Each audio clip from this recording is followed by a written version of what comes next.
Assalamualaikum warahmatullahi wabarakatuh. Kembali lagi bersama Bu Fatim. Kali ini kita masuk ke tema 2, menyayangi tumbuhan dan hewan, subtema 4, menyayangi hewan, pembelajaran yang keempat.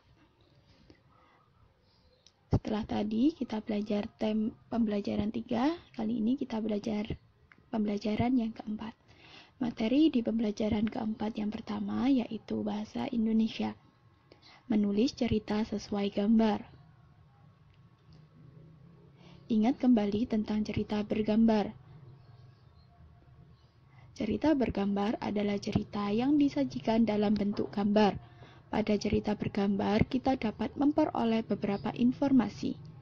Untuk mendapatkan informasi pada cerita bergambar, ada hal yang harus kalian perhatikan. Yang pertama, perhatikan dengan cermat setiap gambar yang ada. Setelah memperhatikan setiap gambarnya, catatlah situasi atau kejadian yang ada pada gambar. Setelah itu, catat informasi yang kamu peroleh dari cerita tersebut. Selain menemukan informasi, kita juga dapat membuat cerita bergambar menjadi cerita dalam bentuk tulisan.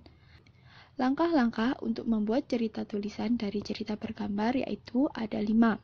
Yang pertama, perhatikan urutan dari cerita bergambar. Amati dulu gambarnya dan perhatikan urutannya dengan tepat.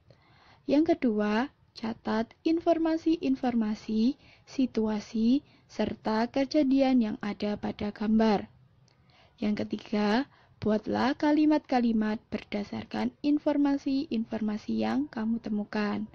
Kalian bisa membuat kalimat-kalimat dari informasi yang ada pada gambar-gambar tersebut. Yang keempat, buatlah kalimat menggunakan kata-kata baku dan kalimat efektif. Dan yang terakhir, kelima, rangkailah kalimat-kalimat tersebut menjadi sebuah cerita yang indah. Itu tadi adalah langkah-langkah untuk membuat cerita bergambar menjadi cerita tulisan. Masuk materi yang kedua yaitu PPKN, keragaman profesi dan perannya dalam kehidupan sehari-hari. Dalam kehidupan sehari-hari, kita banyak menemui keragaman. Salah satunya yaitu keragaman profesi. Profesi adalah bidang pekerjaan dengan keterampilan tertentu. Setiap profesi memiliki tugas dan peran yang berbeda-beda. Setiap orang memiliki profesi yang berbeda-beda.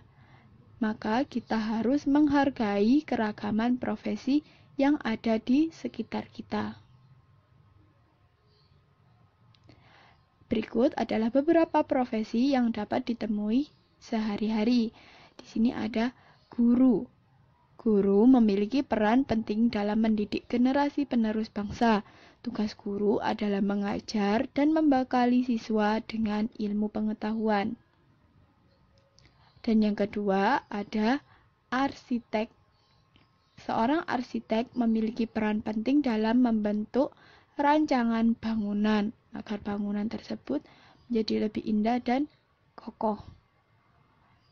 Selanjutnya untuk tugas PPKN kali ini yaitu kerjakan kitab tematik kalian di halaman 185 dan 186. Tuliskan nama profesi dan apa pekerjaannya. Demikian untuk pembelajaran pada pagi hari ini. Fatim cukupkan sampai di sini terlebih dahulu. Tetap semangat dalam belajar. Sampai bertemu di pembelajaran selanjutnya. Wassalamualaikum warahmatullahi wabarakatuh.